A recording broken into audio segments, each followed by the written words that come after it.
சிறுநீரக கடத்தல் தொடர்பில் முறையான விசாரணை நடத்துமாறு போலீஸ் மா அதிபர் எம் கே இளங்கோவன் மேல்மாகாண சிரேஷ்ட பிரதி போலீஸ் மா அதிபர் பூஜித் ஜெயசுந்தரவிற்கு பணிப்புரை விடுத்துள்ளார்.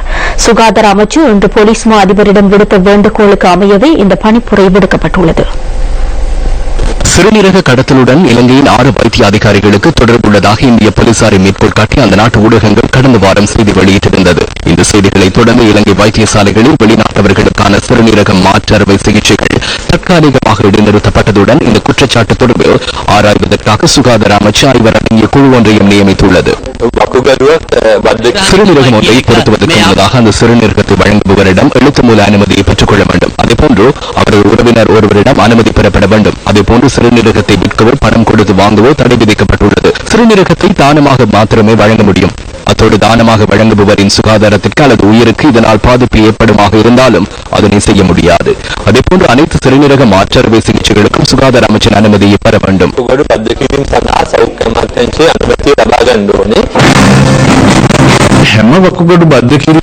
உள்நாட்டவர்களுக்கும் வெளிநாட்டவர்களுக்கும் இதுவரை மேற்கொள்ளப்பட்ட அனைத்து சிறுநீரக மாற்றறுவை சிகிச்சைகளும் அனுமதி பெற்று மேற்கொள்ளப்பட்டுள்ளன. வெளிநாட்டவர்கள் இலங்கைக்கு வருகை தந்து சிறுநீரகத்தை பெற்றுக்கொண்டு அதனை பொருத்தும் திட்டம் ஒன்று ஆரம்பத்தில் இருந்ததை நாம் அவதானித்தோம். அந்த சந்தர்ப்பத்தில் நாம் அமைச்சருடன் கலந்துரையாடி வெளிநாட்டவர் ஒருவர் இந்த மாற்றறுவை சிகிச்சைக்கு வரும்போது வெளிநாட்டிலிருந்து சிறுநீரகமும் பெற்றுக் கொள்ளப்பட வேண்டும் என சட்டம் ஒன்றை வகித்தோம்.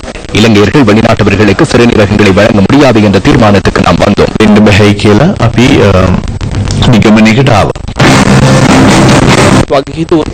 பொறுப்பு வாய்ந்த தொழிற்சங்கம் என்ற வகையில் இந்த 6 பேரில் ஒருவரேனும் நமது தொழிற்சங்கத்தின் உறுப்பினரா என்பதை நாம் ஆராய்ந்தோம். இதற்கமைய இவர்களில் ஒரு வைத்திய அதிகாரி அரசு வைத்திய அதிகாரிகள் சங்கத்தின் உறுப்பினர் என்பதை நாம் கண்டறிந்துள்ளோம்.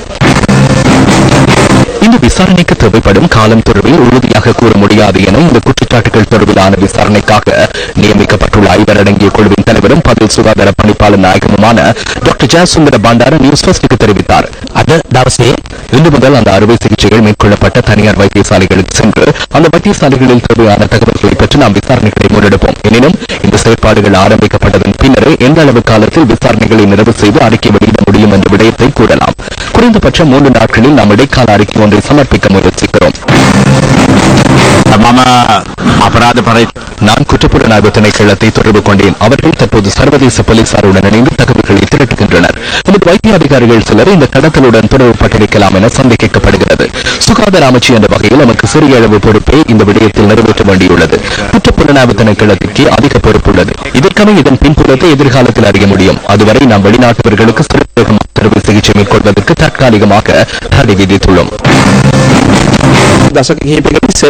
சில தசாப்தங்களுக்கு முன்னர் இலங்கையின் நோயாளர்கள் கூட இத்தகைய அறுவை சிகிச்சைகளுக்காக சிங்கப்பூர், இந்தியா போன்ற நாடுகளுக்கு சென்றனர். நமது நாட்டின் பணமே வெளிநாடுகளுக்கு சென்றது. நமது நாட்டின் மருத்துவத் துறையில் ஏற்பட்டுள்ள முன்னேற்றம் காரணமாக தற்போது வெளிநாடுகளிலிருந்து இங்கு வருகின்றனர். இதனால் அந்நிய செலாவணி நாட்டிற்கு கிடைக்கிறது. ஆகவே இந்த விடயம் தொடர்பிலான